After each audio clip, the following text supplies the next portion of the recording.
नमस्ते प्रणाम। हम आप सबकी गायिका जयमाला रानी एक बार फिर से आगे रही रउआ सभी के बीच और तमाम श्रोता सुनैया के हमार गोड़ छुके गोड़ लागतानी। और आज बहुत खुशी के बात बा कि रउआ सबके प्यार आशीर्वाद इतना हमरा के मिल रहल बा। तो आई रउआ सभी के बीच एगो नया गाना लेके आइल बानी। एगो लड़का लड़की के प्रेम कहानी बा। हाई लड़किया जाता रही अपना ससुराल और कहता रही, जब लड़कवा रोवता तो लड़किया कहता रही, कवना भाव में कहता रही, आई सुनी।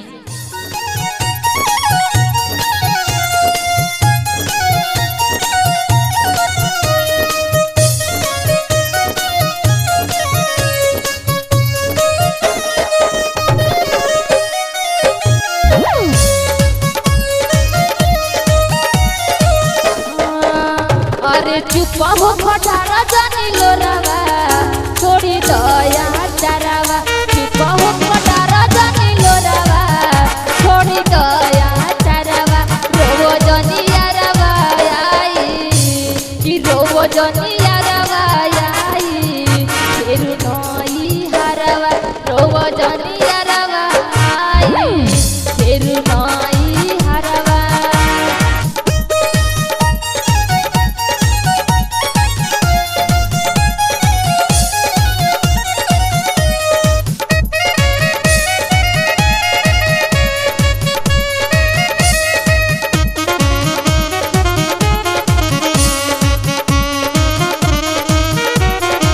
अरे सैया जी के लगे खाली रही मोर शरीरिया।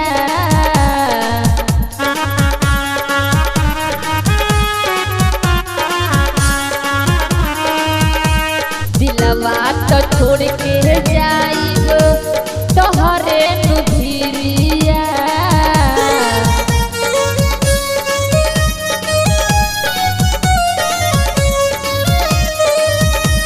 सैया जी के लगे खाली रही मोर शरीरिया।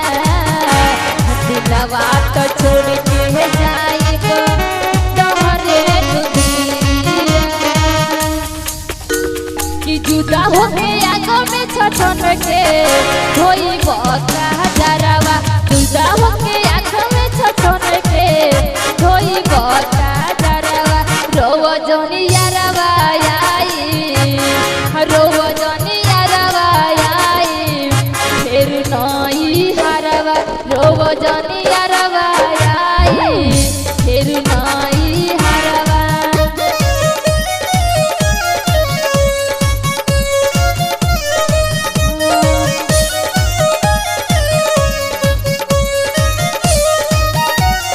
चुप हो खटारा जानी लो रवा, छोड़ी दया चरावा।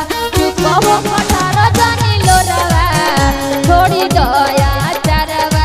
रोवो जनिया रवा आई कि रोवो जनिया रवा आई, फिर नई हरवा।